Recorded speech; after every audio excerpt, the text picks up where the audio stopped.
How you doing? So a few people have been asking what radio do I use? I've got this RC CH46. It's quite a big one. If I put the radio on it, you can see the size of the aircraft.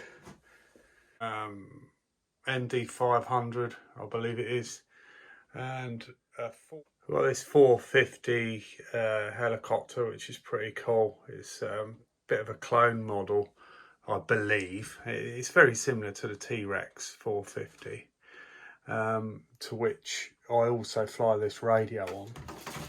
Now, I've got a few planes and things. If you've seen all my other videos, I've also got a few of these, which was the what were they called?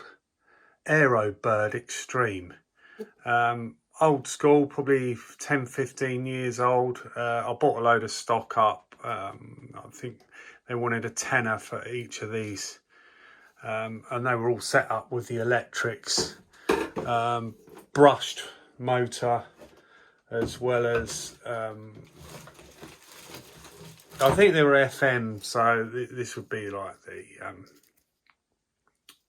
inner workings of it. So you've got an old school crystal there, FM crystal. So I'm in process at the moment of removing all of that and then sticking it over to 2.4 gigahertz so I can run it on the RadioLink. Right, so let's have a little chat about the RadioLink. So the RadioLink, and this is the AT9S.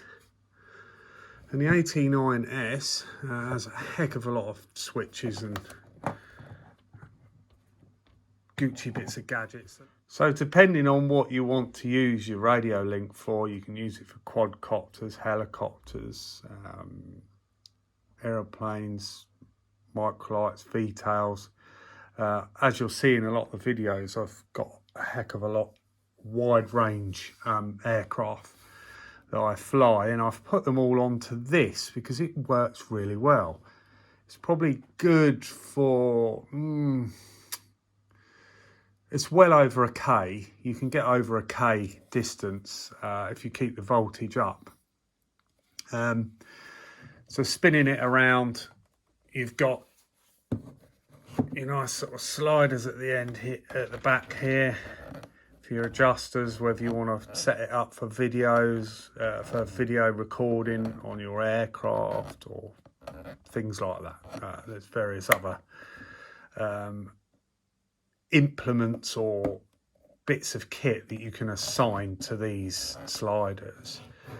You've got a nice little plug there for a trainer output.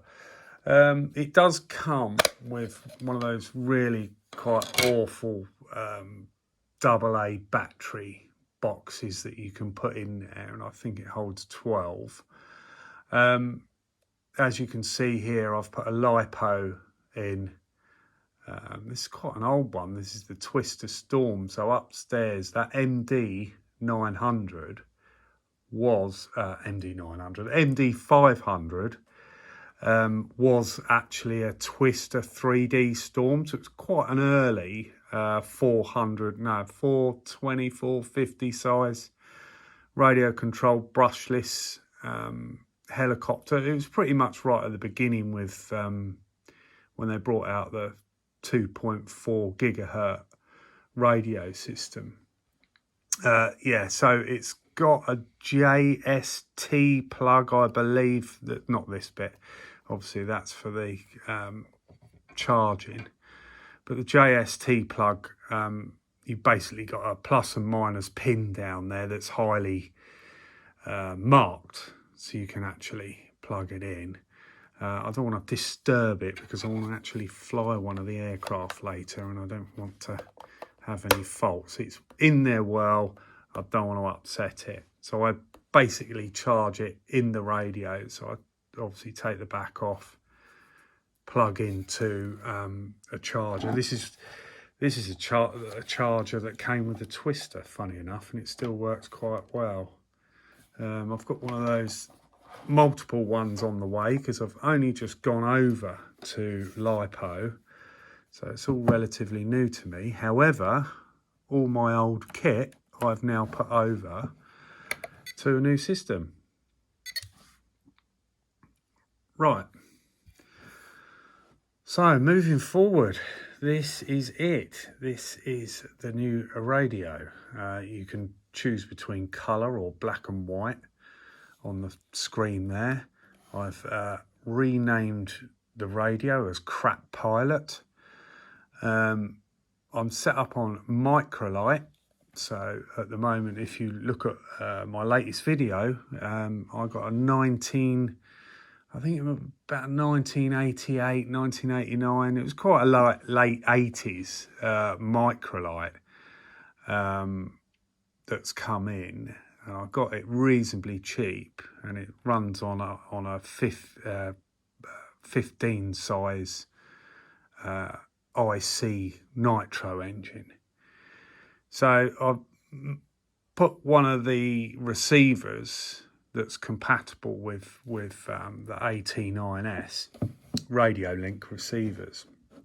You can get these on banggood.com or various other outlets, but obviously if you get it through Banggood, you get it at a fair price, but it will take a while to get over to you. Obviously COVID restrictions and whatnot. This is the time to actually get out all your old stuff during COVID and get it all up to date and get out there flying when you can, because you quite easily can social distance out in the field.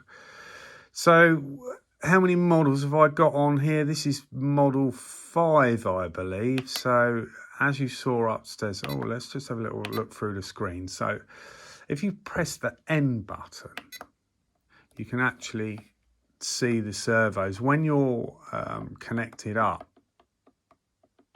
to your aircraft, you can actually see the travel that you've got on your aircraft and set it up accordingly. It's really quite a handy bit of kit, that.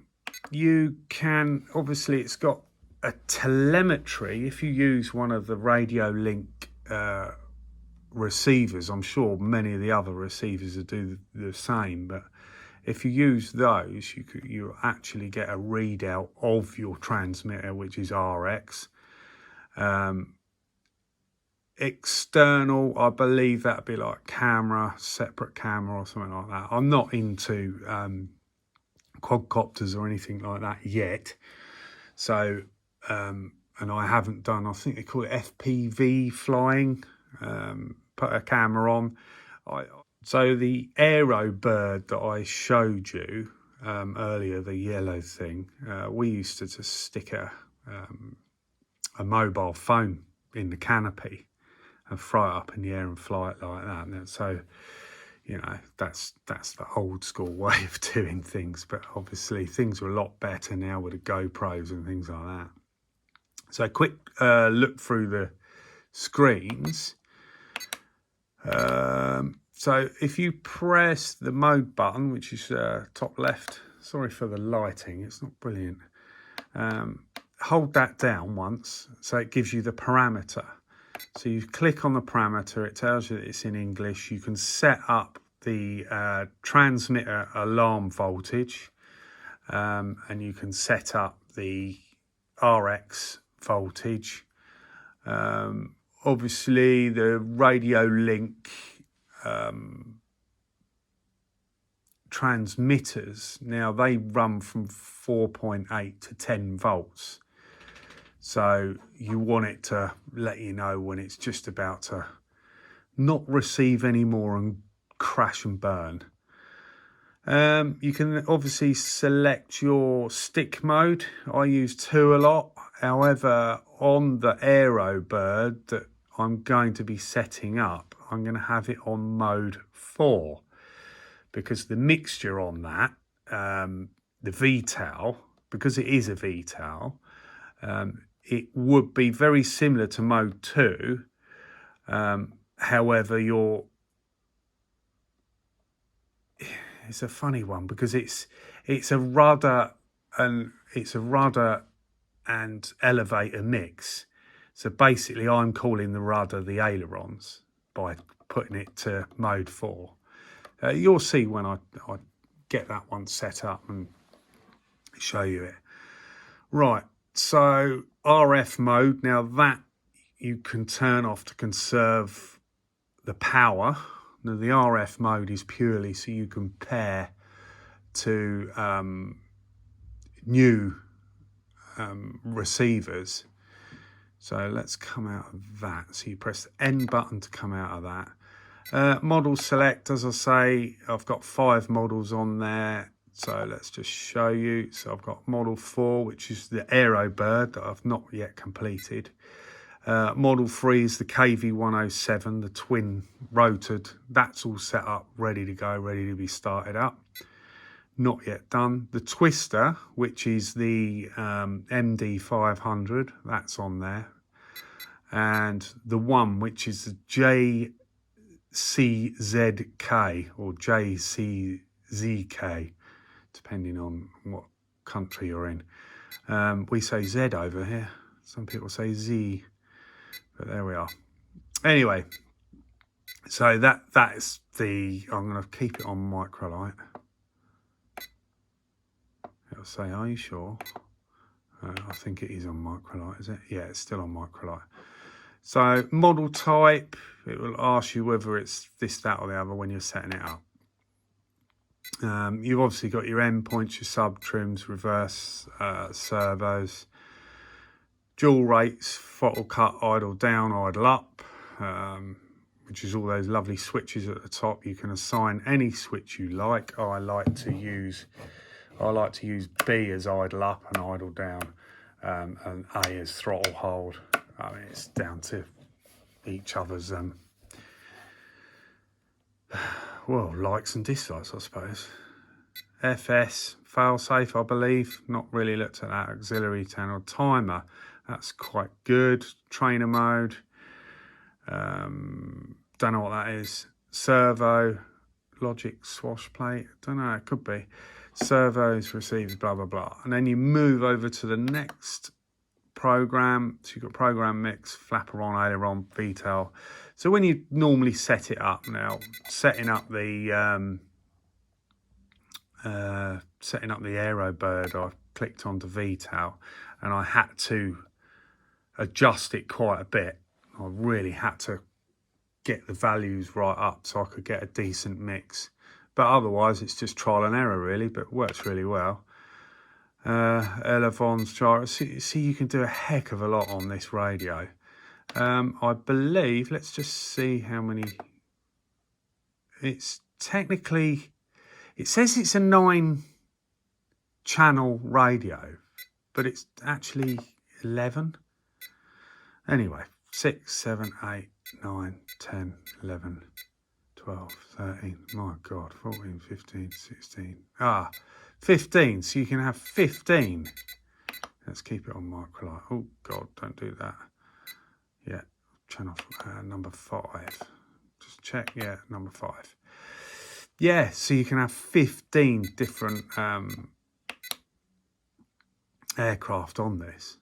It's really good. It holds its power well. As I say, I have the, what's it called? The, let's go to parameter. Yeah, RF mode. So I have the RF mode on all the time. I don't know, just it doesn't drain a lot of power. And it's not difficult to plug the thing in. I think if you're sort of about 600 yards out and you've got good power to your aircraft and you're running about just shy of 12 volts on this radio, you will get a beep to say that you're slightly out of range. This is your aerial point here, and it's a bit like a mobile phone. It will show that symbol when you've got nothing, or it will show 4 bars, 5 bars, left to right, whether you've got really good signal. So I think, obviously, let me just show you the trims. So if you listen to the beeps, I'm going to go off left on the trim and then bring it back to center, and you get a definite sound to let you know that you're in center. So let's go for that. Plus 12, right, coming back. So you get a high beep to say that you're central, which is a really Gucci bit of kit. I like that. Yeah, there it is. This is the AT9S from RadioLink. Probably works out about 150 bucks. Yeah, I think it's a lot of radio, quite smooth controls. I think it's a lot of radio for the money. It's certainly an upgrade from the FM rubbish that I was using. Yeah, pretty good bit of kit. Hope you enjoyed this. Watch out for my new videos that are coming out. Get the Aerobird up in the air. I've still yet to fly the microlight, so that's yet to be flown, and hopefully in a minute I will be shooting a video for that. And once edited, depending on the weather, I might upload it today, but chances are I won't, because it doesn't look great outside. But we'll suck it and see. You take care now. Bye bye.